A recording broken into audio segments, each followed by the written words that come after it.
when you're using, you put all this energy into using, whether it's finding it, finding the money, whatever it may be.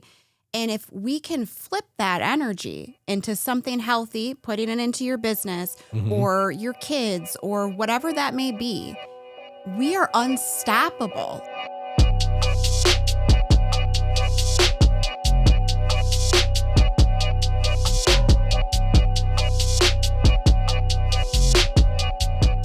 Welcome back to the Level Up Life, Muscle and Mindset Mastery.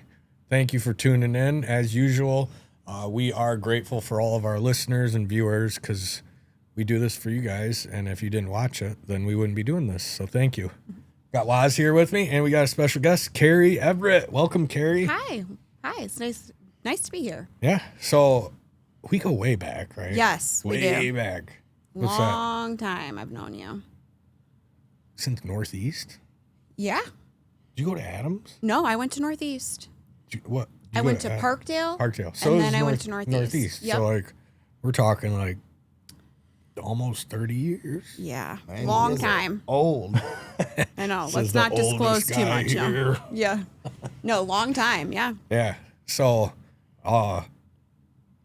when I seen you doing really well, I was like, I just love seeing people come out of that, Absolutely. because we ran with some of the same crowds, had some of the same friends. So I want to hear, as much as you want to talk about your story, your background, how did you get into, and for me in high school, it was like a little bit of partying, like there were a few guys I hung out with, and it was like, hey, let's go have a beer, and it was just a series of boundaries compromised that led me to eventually, it wasn't a big jump for me to go to a needle. Right. So it was wasn't like I jumped from nothing to that. Exactly. So, yep.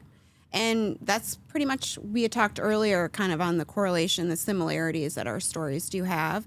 And, I come from a great family. Mom and a dad and a brother, they loved me. A great family, I know great your brother. childhood. Yes. I know your dad too. Yes. Yeah. Shout out. Yeah. And so great family, great childhood. We grew up a sports family. My dad was a coach. I was very active in sports and athletics. Kind of the normal childhood. And my friend group, when I kind of got into Northeast later years, into the early years of high school, my friend group was the party group. We partied, but it was kind of like drinking, smoking, a little ecstasy here and there. It wasn't anything crazy, just normal kids partying. And I would say probably about my freshman year or so, that's kind of, what we were into. And I ended up getting pregnant when I was 17. I had my daughter when I was 18. And I say that that's when the oxy epidemic kind of swept in our local community. And my friends were no longer just drinking and smoking. They were doing oxys, or Vicodin was a big thing back then. And I saw my friends start to kind of disperse in a way that had never happened before.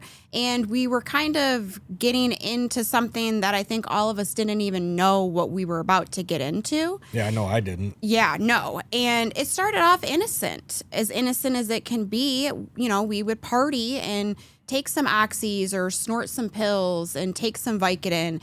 And for me, I was a young mom at the time, and I was living on my own, and I was working, and it snowballed into, and I remember the day I was in my kitchen and I woke up and I said, man, I feel like I have the flu. I just don't feel good. I don't want to do anything. And somebody that was there at the time said, you got to stop taking those Vicodin now, because if you don't, it's just going to get worse. And I didn't know what that meant then. And I didn't stop. I kept taking the Vicodin. I kept taking the Oxy. And like you had said, it wasn't a big jump for me, because at that point, Oxycontins were hard to find. And heroin was it was cheaper and it was easier to find. And so I made the jump from pills to heroin. And once I made that jump, I never went back. I started using IV use, and it just snowballed and snowballed and snowballed to the point where, you know, I had lost everything. You know, we didn't have any money. We didn't have a car. My daughter at that point, she was probably about 4 or 5 years old. I got put into a treatment center. My mom took guardianship because she had to for medical reasons. So I really lost everything. And this was the cycle of my life for a long time. I couldn't get clean. I didn't know how to get clean. And not only that, I didn't know how to stay clean and not to self-sabotage myself. All I knew was failure. All I knew was this cycle of using, and then I might get a little help, might get sober, and then I'd get right back into it again. It was just this vicious cycle of addiction. And like I said, I had lost everything. And that includes my self-worth, my self-confidence. My relationship with my daughter was, non-existent. My main focus for, I would say, about 10 years of my life was drugs. And that was it. If it wasn't circulated on getting and using drugs, I didn't want anything to do with it.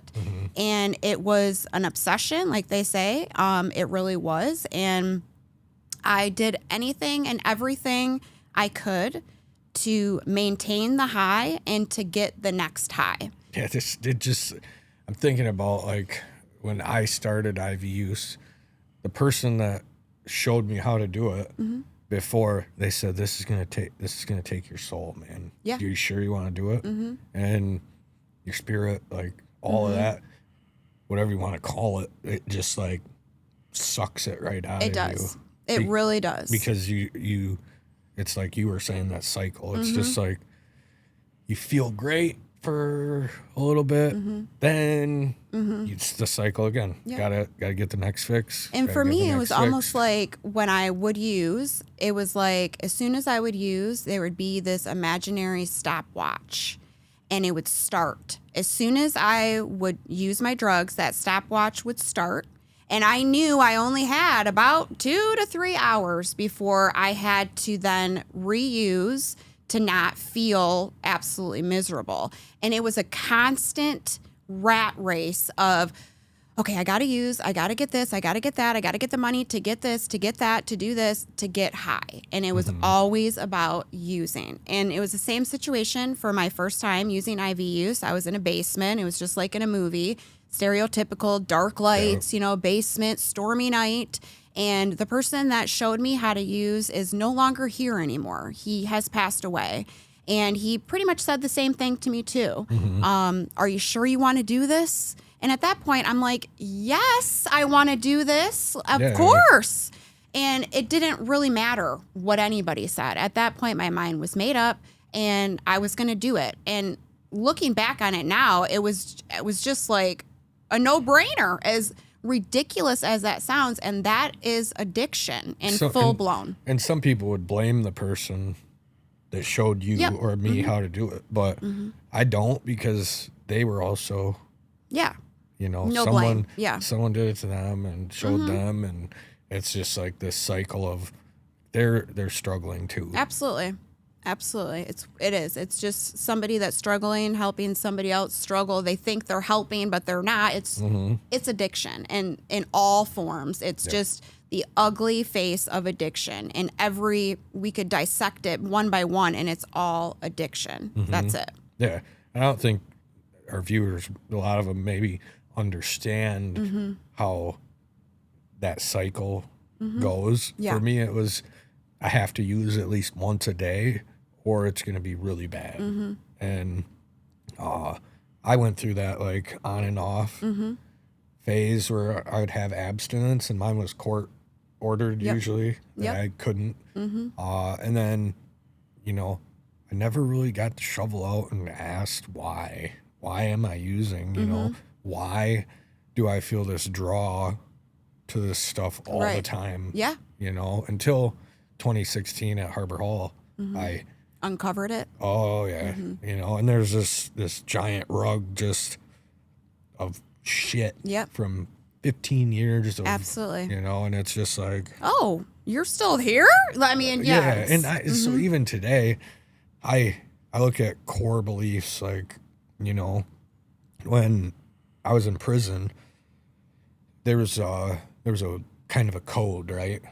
If there were cigarettes in prison, if someone blows smoke in your face and you don't fight them, you're a bitch. Yeah. And you're not going to get respect on the yard at all. And So, I've been to prison too, and prison is all know. about respect, period. Yeah. So then I've noticed in my experience in real life, even today, like I have these harmful core beliefs that are still ingrained in me that I'm still working on digging out, right? Absolutely. Like It's a process for sure. It's definitely a process. And as addicts, we want recovery and we want it now and we want to be better now. And it doesn't happen like that. Yeah, we can get clean, but it takes probably a lifetime. I'm not sure. You know, I'm 6 years in, almost 7 years in, but I'm like you. I'm still uncovering things that I didn't even know I had a problem with or that were affecting me. You know, a big one for me now in recovery is learning how to be in a relationship, learning how to be in a healthy relationship with someone else and with myself. And all of those things you're not going to just learn overnight. It's a process and it takes time and energy you put into it to learn those things. Well, and I think there's people that aren't in recovery, never had a substance abuse, no addictions in their life, that still, you know, go through the same thing. Absolutely. Because we're all learning on the fly, Yeah. right? We're not, my grandpa used to say, and I use it all the time, I love it. He had this coffee mug, the handle was on the inside, and the outside it said, Po Buddy's Nerfect. I just love it because Perfect. Yeah.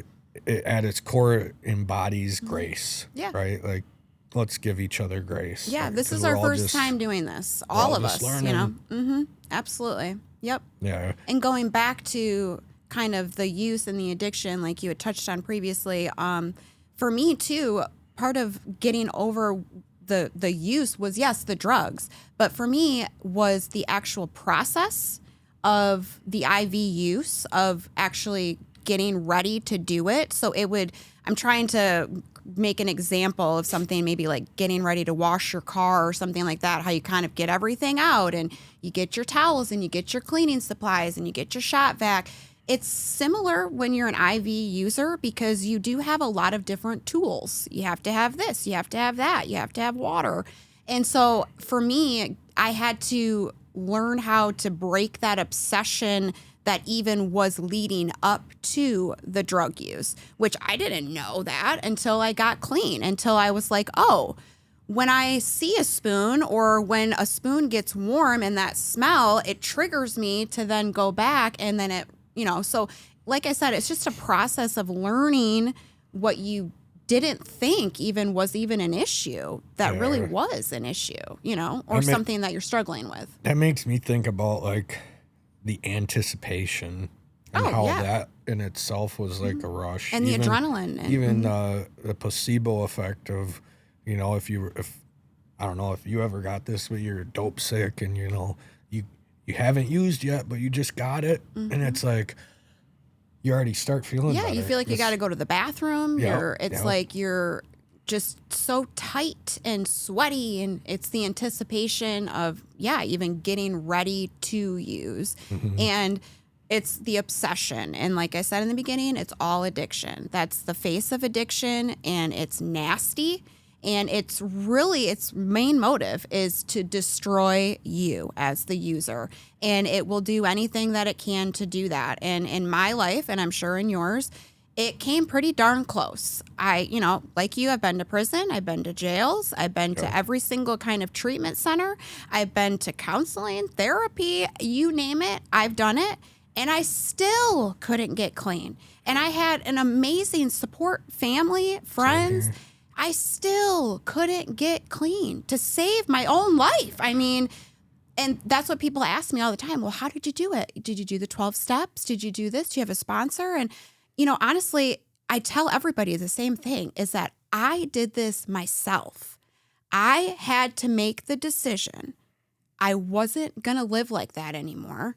And I had to pull my own ass out of the depths of hell and keep myself out of it. And yes, the support and the family. What spurred you to make that decision to finally? It was just, honestly, I was sitting in my room. I had just got done using, and I sat there, and it was kind of like a spiritual experience. Nothing particular happened. It was me alone, and something happened in my stomach to where I had this feeling, I had this thought that I could really do it. I could get clean if I put myself really in it and got myself out of it. I could do it. And I grabbed onto that and I didn't let go. And I know that sounds so cheesy, but it's really the truth. And when I made that decision, because as addicts, we are stubborn, we are bullheaded.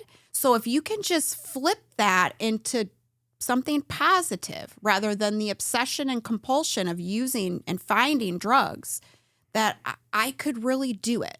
And at the time, I had my partner, Ann, and my family, and they just supported me. They just supported me through it and helped me through it. And it's inside of everyone. If you're an addict and you're struggling, it's inside of you right now to be better, to do better tomorrow, the next hour.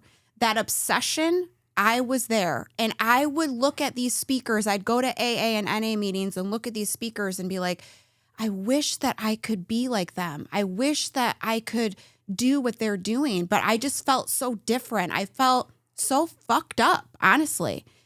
And I didn't relate because I felt like I just couldn't get it together. And looking back, I'm like, yeah, I really was messed up. Absolutely. But I didn't have that little fire that lit that day that I was in my room by myself back then. And it lit. And once it lit, I kept it going, and I kept feeding that fire with love and support and disconnection from the drug users and that life. And the next thing I know, I was clean a week, and then 2 weeks, and then a month, and then it just snowballs into now, like I said, I'm almost 7 years. I don't keep days. I don't have a calendar. I don't even know an exact amount of days that I've been sober. I'm kind of non-traditional in that sense. And I just keep feeding that fire and keep making the next right step, in my opinion. And I still, to this day, with this business and what I have going on, I still will second guess myself because my brain is still messed up. And even though I'm not using drugs, I will have a decision to make, and I'll be like, okay, yep, it's going to be A. But then I'm like, wait a second. I think I need a second opinion just to make sure. So I will call somebody and be like, hey, I think that the answer is A, but I just want to make sure that I'm not doing this wrong. And they're like, yep, the answer is A. Good job. Keep going. But that self-doubt is still there, and it probably will be. Absolutely. Don't go away. Like absolutely. imposter syndrome. Yeah, and it's just for me right now, it's like, okay, I know that I'm healthy. I know that I'm sober, and I do make good decisions on a daily basis. But sometimes I just want to double check and make sure that I'm on the right path and that it's not my addiction being like, oh, yeah, the answer is A, when really it's not, because it's still in there. My addiction's still in there, and it still talks to me sometimes, as crazy as that sounds. But I have lost the obsession, which I never thought would go away. I swear to you, I thought I was going to be like that for the rest of my life. I never in a million years thought I would look at a sunset and be like, wow, that's beautiful.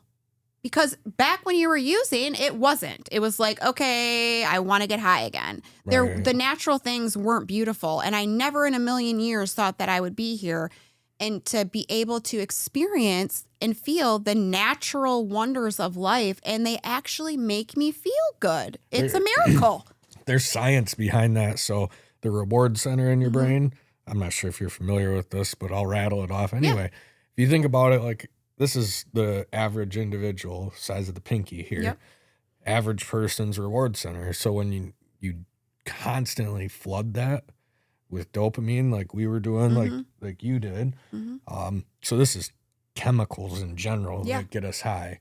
When you flood that can turn into you know, a fist, fire hose, garden hose. So then when we look at, you know, the world's beauties, like a sunset, it just doesn't do anything for us. It's just like, it just didn't. And then, you know, when I was using it, I look at the sunset and I wouldn't feel anything. Then I'd feel even more like shit because I knew I was supposed to feel something, but I really didn't. I was just thinking about getting high again. So then I would just go and get high again because what else is there to do? You know, it was just, that's just the cycle of it, of addiction. So I had a moment like that. I'm curious if you had like that click moment. Mine was in jail. Like a spiritual experience or just even like like you said, just like a click. Yeah. Something clicked. It was cell D 213. Yeah, you remember. Midland County Jail. You remember those times. My bunkie, Chris, he was in there at the time.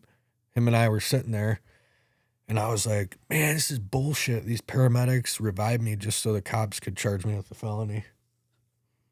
And it was like I was listening to myself from up here, and I was like, I'm an idiot.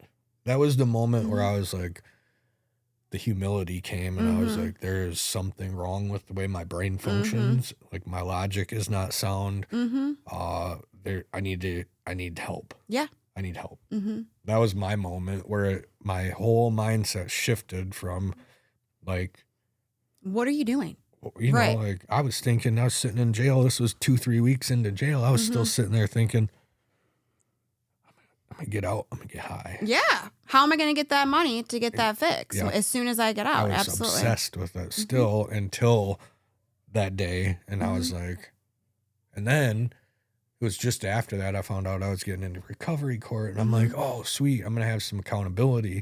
So I was really excited about like having to report 4 or 5 times a week. Yeah, that's kind of weird. But I can understand. Because I knew if I didn't have that hammer over me. Absolutely. That there was going to be some problems because they set my bond at something like astronomical. And I was charged as a 4th habitual. And yeah, it's tough. And I was looking at like a minimum of 4 years, I think. This is for a drug charge. So there was some desperation to avoid all of that. Yeah, well, yeah, absolutely. But, you know, higher powers, they work in mysterious ways. And sometimes they pull strings in situations like that we would never even expect. And then you're like, oh yeah. Okay. You were just trying to save my life. Like, I got you know. Did you have that? Yeah, it was kind of a combo on that last one. It was one of the transport deputies in the drunk tank kind of peeling my ass that I needed to eat because 17, 18 hours later, I still wasn't close to blowing zeros to get to leave. And I don't remember the full conversation because at that point I was laying there at rock bottom. It wasn't just a little flimsy ass mattress, right? And then the part 2 was with working with lawyering up and knowing I was looking at a felony. And, you know, similar to you, like, I didn't know how I could live. I didn't know how I could live without. You know what I mean? I couldn't see a future. Yeah. Everything, you know? Absolutely. And how I was for, you know, damn near 20 years. And, I mean, I had it pretty easy because that hatred grew. That was the fire. And I hated booze, substances so much right now. Like, you wouldn't have known days before. It was one of my greatest loves, right? And that hatred was a mushroom cloud. And yeah. To get you through that tough felony, like what? Tough like time. I'm the sole provider for my family. I got 5 kids. Like, I'm going to lose my job. I had a good job. Yeah. It came to a head right there. And I think everybody has that, like, that gets clean has that moment. For me, beyond that point, you know, like we've talked so much about the pain and the suffering, but for me, beyond that point, it was like I had so many like deep-seated core beliefs that were completely wrong that were leading me to, you know, where I wouldn't have success in a job or in relationships. And I had to get that shovel out, dig into it. And I remember Spirit Dan up at Harbor Hall. This guy's, he's awesome. But I sat with him in his office. He's the spiritual advisor up there. He asked me a bunch of questions. Adam, why do you feel that way about whatever it was?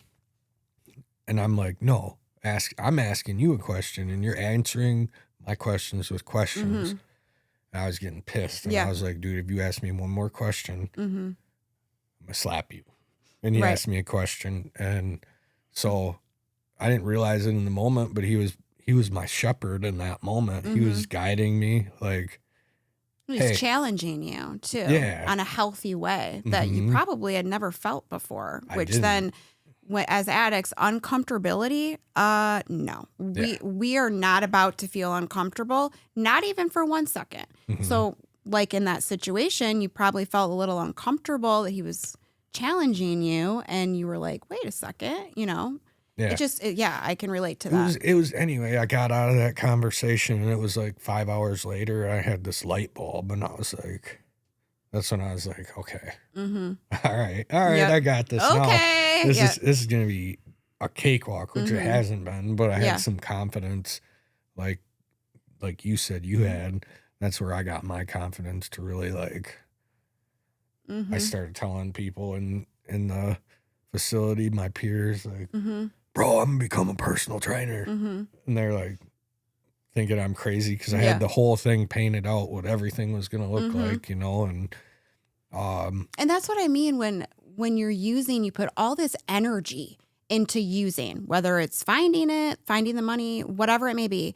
And if we can flip that energy into something healthy, putting it into your business or your kids or whatever that may be, we are unstoppable because we are unstoppable because we just have been through so much and we have all this energy. And if we can just funnel it in a healthy way, it can be incredible. Funneling that obsession into something positive where, you know, I did that with my education. Yeah. Learning about anatomy, physiology, absolutely, biomechanics, and building on that. So then I could become an even better trainer. And then really you said you had a good support system. And my system, you know, I had a ton of great people around me that supported me in a good way that and loved you. That I could call on. And they would call me on my bullshit, you know. And I've had people throughout my time being clean that have been there in that way, and those people have changed throughout the years, you know. And absolutely. Eddie was one of them. I lost. He passed in 2021. And then like Waz is a huge part now. He's one of my closest confidants that I can talk to, and I'm gonna tell you, this guy right here can be brutally honest. We were, even if it's Lions talk, you know, we're talking Lions. So he's gonna tell you his opinion, which I respect that, and I need that around me. Absolutely, we need people that are gonna tell us like it is, and that's what I was saying too. And sometimes I'll phone like for help. I'd be like, "Is it this?" Just to make sure. And we need somebody like Waz that's like, bro, you're doing this wrong, you're making me nervous, or whatever that may be, just so that we can stay in check too. We've been clean enough, long enough now that we can take somebody's opinion and be like, oh, okay, I can see where that can be coming from or whatnot. And you grow from it, you take it, you grow from it, or, you know, you don't. A big one, you know, as you said earlier, where, you know, you lose your self-respect and your self-love and all that. I don't think, I mean, and it's possible, but you fully get it back. But when you can see somebody else is broken, we can see through it. Absolutely. And every time. And it's easy to, whether it's calling somebody out or just seeing if they're okay. You know what I mean? It's Yes. because you see it, you recognize it. Absolutely. I mean, we see it every week. Sometimes with somebody, it's a little higher, a little lower, right? Yep. Yeah. I mean, we were that's just where I'm the squirrel, Yeah. right?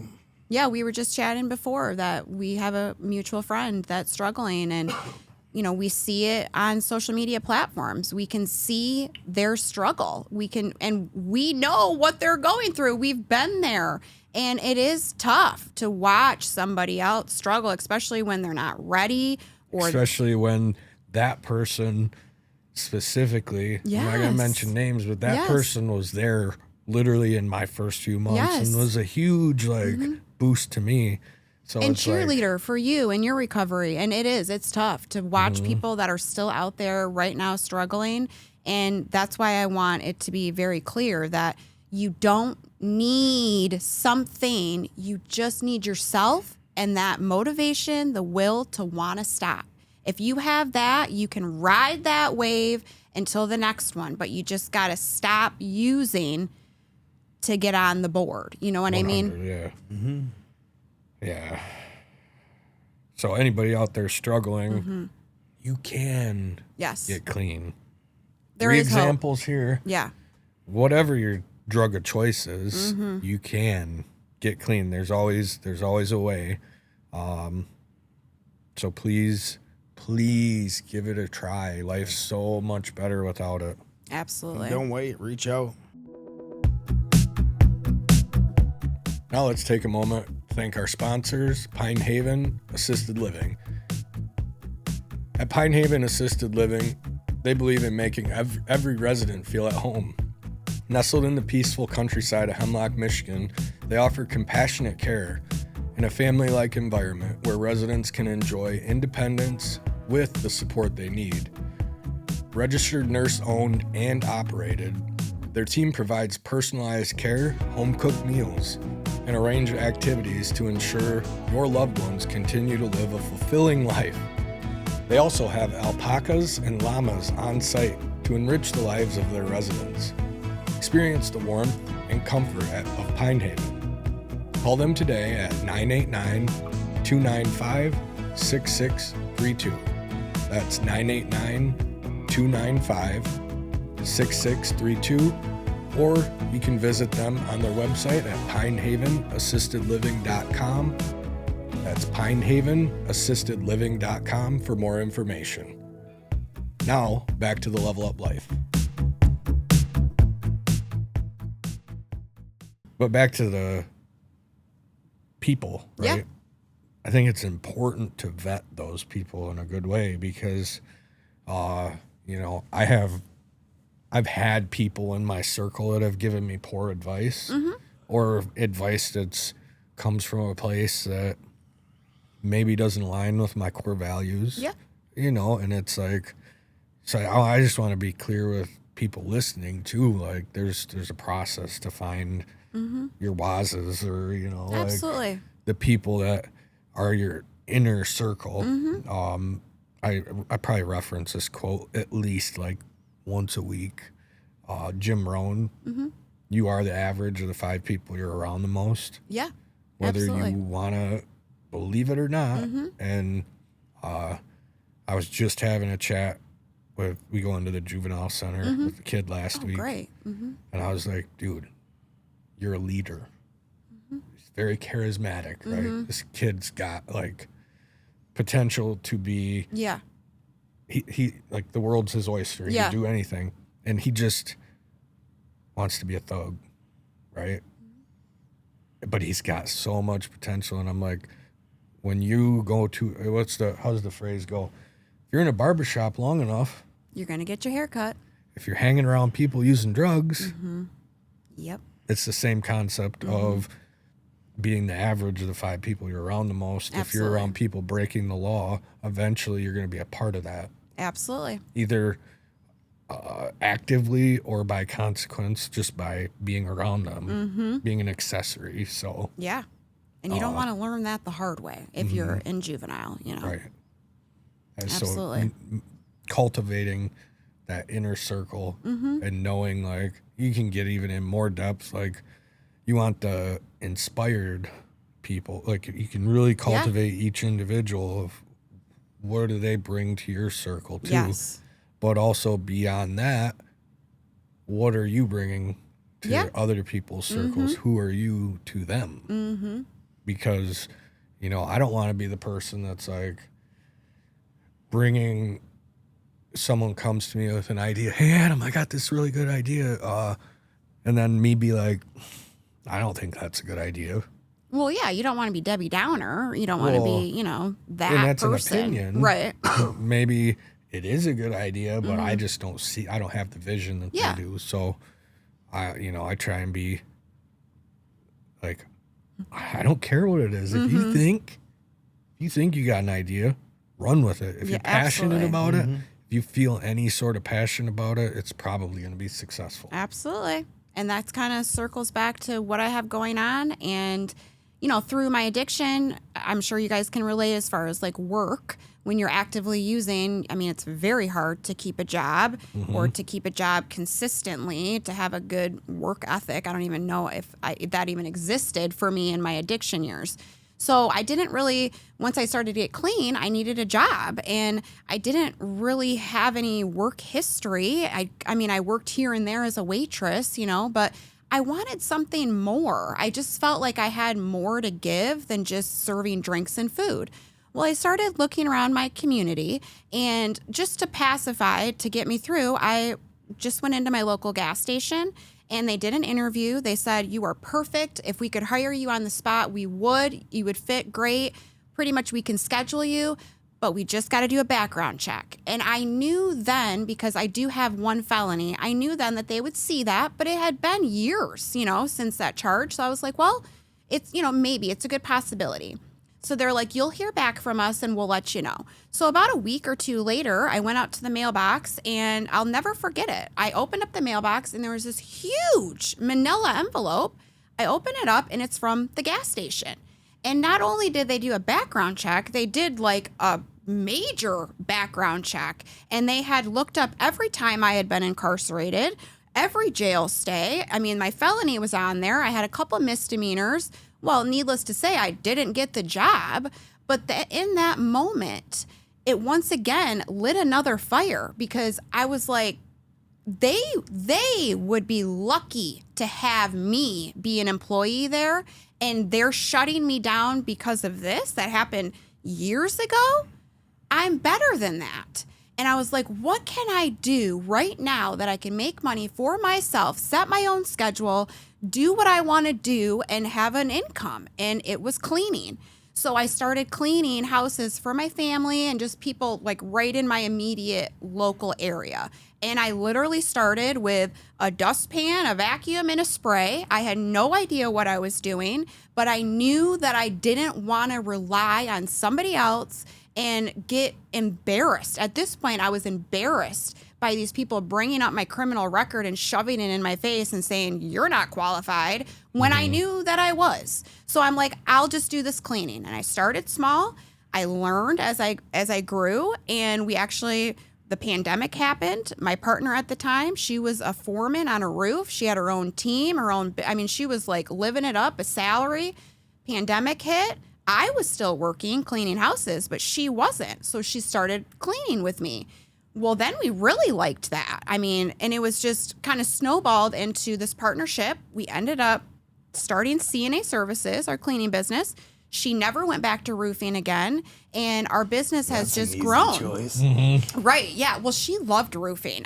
She loved it. I know it sounds weird, but she still does. She just loved doing it, and she loved running her crew, and she actually still does it once in a while. Like, it's like her fun thing to do. She'll be like, I'm going to go on a roof, and I'm like, okay. But yeah, so we started CNA Servicez, and the business grew, and our clientele grew. And about a year ago, now mind you, about a year ago, I was about 6 years or so into recovery. I had, been running this cleaning business, and we were successful. And I was literally bent over a toilet cleaning it, and I had an idea. And I was like, wow, like, I wonder if this even exists, because at this point I, have a social media platform, and on TikTok, they call it the Clean Talk community. And we have a community of cleaners all over the world. And so you can watch cleaning videos. And my idea, I didn't think I had seen it anywhere. So I immediately went home, and this goes right back to funneling that energy into something healthy. Because as soon as I had the idea, I wanted to know about it now.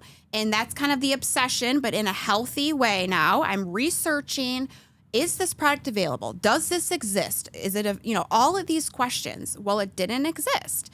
And my invention is for when you're cleaning and you have a sponge or a magic eraser, a scrub daddy, a pumice stone, they're all wet tools. They all have to be wet for you to use them.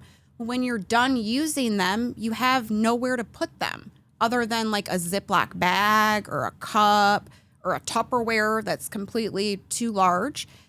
So it didn't exist. This idea that I had didn't exist. So then I got really excited, and I'm like, oh my gosh, I think I got something.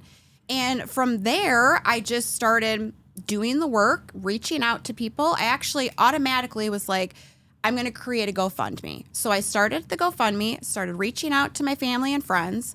One of my friends was Andrea Foster. And I said, hey, I've got this, idea. And she said, Carrie, this is what I do for a living.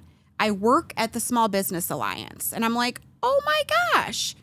I went in there, told her my idea. She thought it was amazing. Her boss comes in, Nicole Wilson. When she walked in, she's Tana's sister. I don't know if you knew Tana Emerson. She went to Midland High. Yep. We lost her over 10 years ago. So when she walked in, then it was just like, oh my gosh. And I pitched her my idea. The snowball just started rolling. And now today I have these are my prototypes, and these are Safees. That's the name of the business, is Safiee.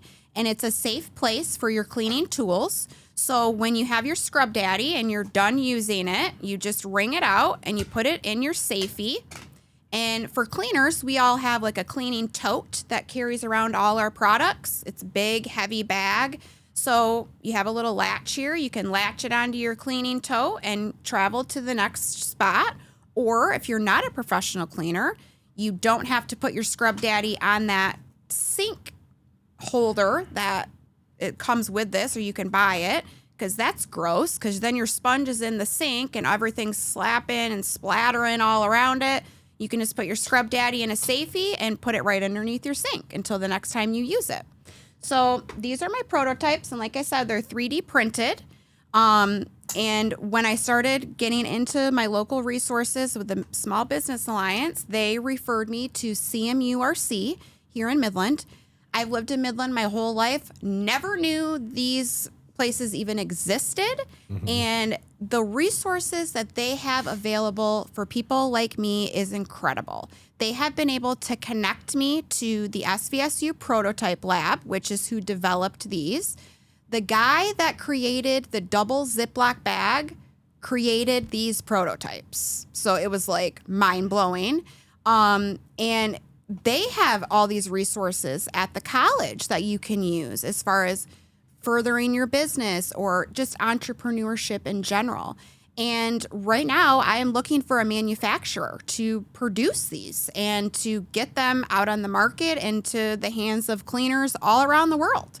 And I'm using all that energy that I used to use. How wasteful. I was using this energy on finding drugs when really legitimately it's the same game plan. I'm just using my resources, not for drugs, but who can help me? Who can help me develop a website? Who can help me market? Who can help me produce these?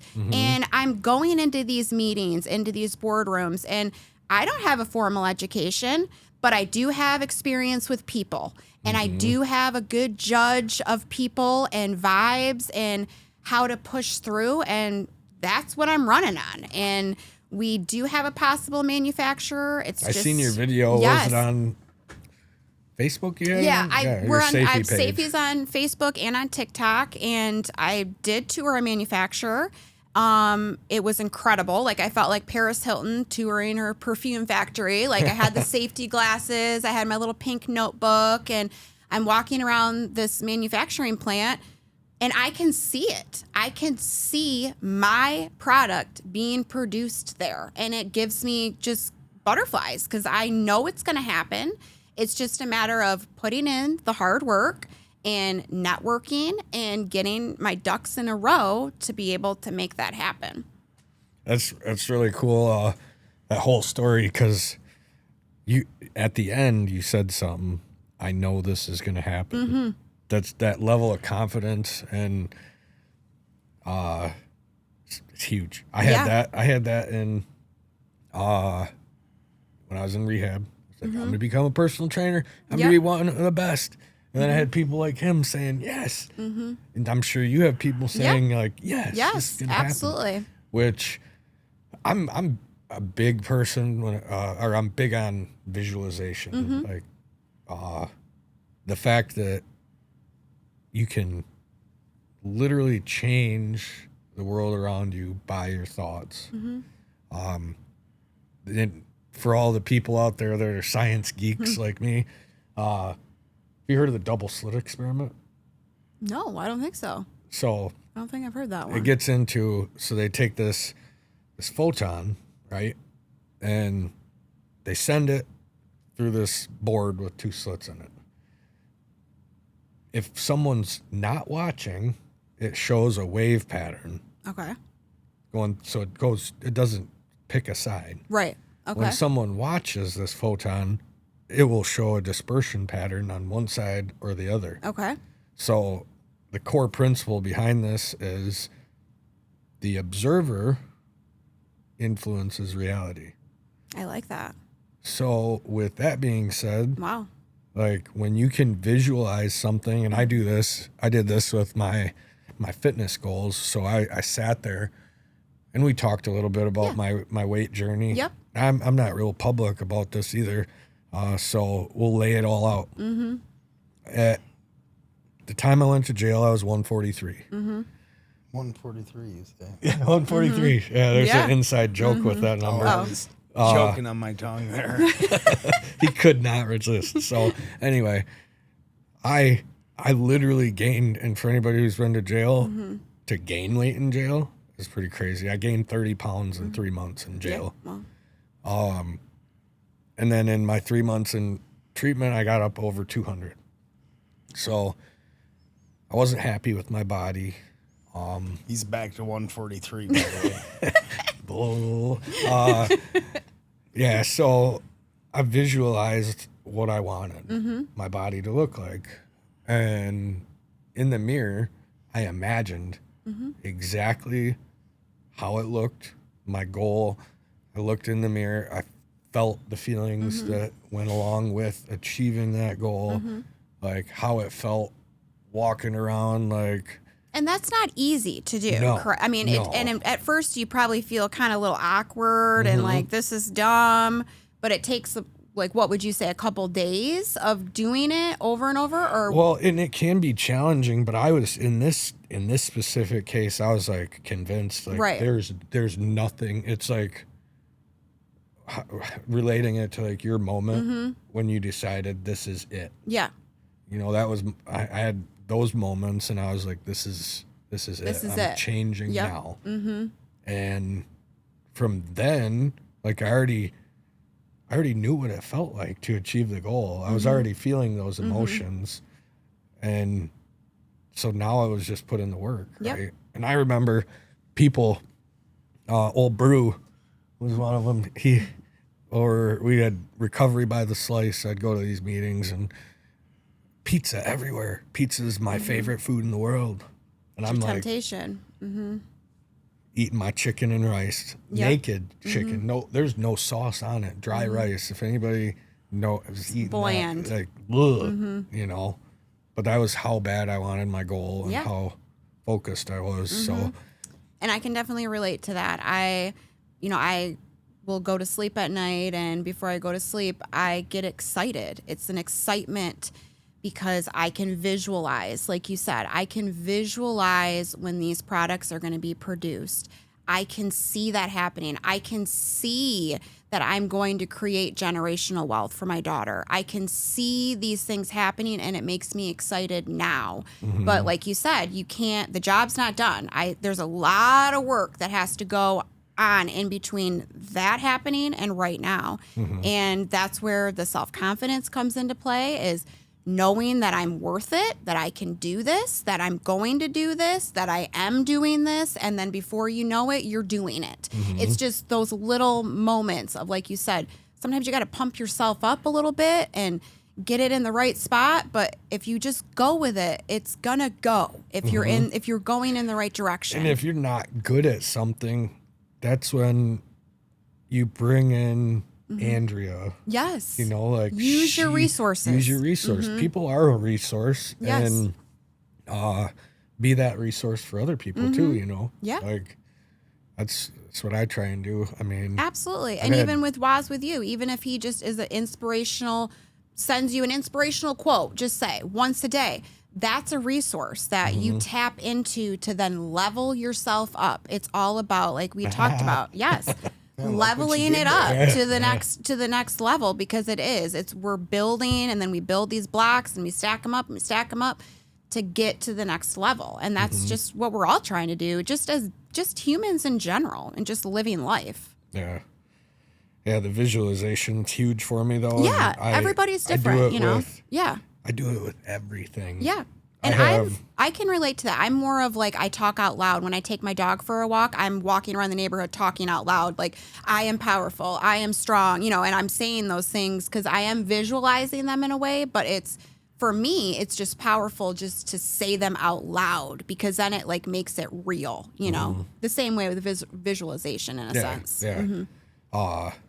So I see a lot of parallels with what you're doing, and kind of like my vision for an online training business, and in the planning side of it's where I'm at, where it's like all the ducks are getting in their row, because ultimately those types of programs have to have system. Anything really, right? Yep. You have to have systems in place. Once you can develop the systems and they operate on their own. Absolutely. You know, I had systems when I was drug seeking. It was like money from work that ran out. I had other sources that I, you know, and if that ran out, then I had, you know. Yeah, that's what I mean when it's like the same game plan as using what it is now, but it's just in a healthy, positive form. Yep. That can create some positive change in the world.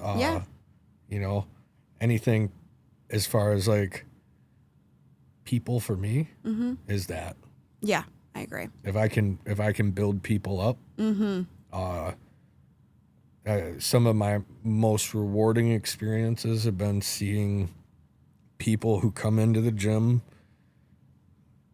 day one, you know, not real confident. I'm sure that's rewarding to see them grow. To see them be like, you know, 6 months later and be like. And not just their body change, but I'm sure you can see their spirit and just their inner spirit just change. It's probably really incredible. That comes first. Yeah. Yeah. You're right. Yeah. It's probably really cool to see. It's my favorite part of what we do. I just want to do it on a larger scale. Yeah, absolutely. You know, and how does that look with, for me, and I look at this, like, how does that look with less of the personal touch? With how can we build the personal touch into a system, right? Because it has to be like, you know, that's where like AI is never going to take over personal training. Right. Well, no, it can't. Yeah. Because there's a connection there. There's a relationship. Oh, there. yeah. So. Yeah, that's relatable. So your cleaning business, CA? Yep, CNA Services. We actually, CNA Services. We actually just won Midland's Best Cleaning Company this year, which was our first, which was really exciting for us. We do residential and commercial spaces. We're just a small business. It's my partner, Ann, and myself. And then we have, a helper here or there. My brother helps us some nights. So we're just a local small business, and we love the cleaning. We do love cleaning. We love having our own schedule and making our own everything in entrepreneurship. It's amazing. I could never go back to working for somebody else. And then with Safiee, I will get up and go to my cleaning job, and then I take that hat off and put the other hat on, and I just work on this and trying to get those ducks in a row, because I am extremely determined to bring Safiee to market.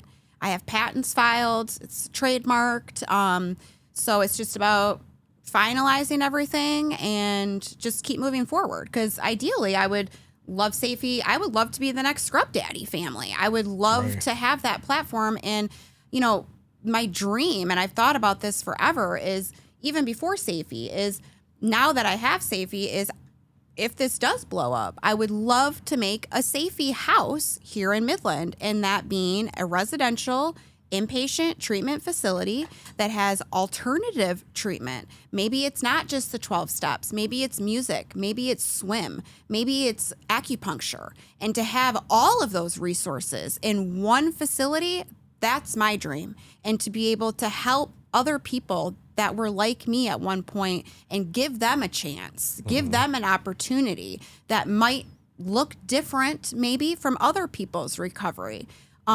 Because I know for me, my recovery wasn't just A, B, and C, and it wasn't just this straight path. It was curvy for me, and there was a lot of ups and downs, and I didn't do things by the book.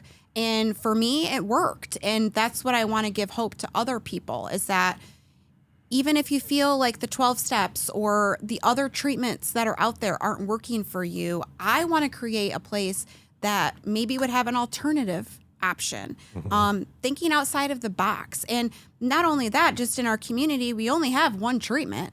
So, I think that there is room for other treatment facilities here, and the need is there. I don't care what Midland County says.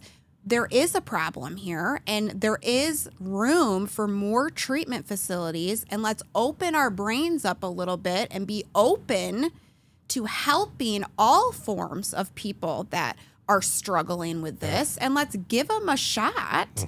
And that's what I envision. And that would be my dream, is to have this brand blow up, and for me to have the platform to be like, you know what, Midland County, a Safiee house is coming to your neighborhood, and to be able to help these people that feel like there's no help, and that feels like they're hopeless and there's nothing out there, that there is. And there is someone, and I'm sure I can speak for you guys too, that does care.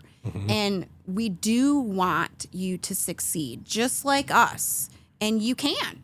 And I just want to make that more readily available to that community. I just want to see everybody win. Yes. Everybody. There's enough potential wins out there for everyone to do well in life. Absolutely. And the pie is big enough for everybody to have a piece. It's just, you just got to be willing, and you just got to want it, and you can have a seat at the table. Absolutely. There's plenty of room. Amen. Thank you, Carrie, for coming on. Well, thank you for having me. Thank you, everybody, for tuning in. Don't forget, click like, subscribe, share with your friends, share with strangers, share with your neighbors, whoever you'd like to share with. Thanks, guys.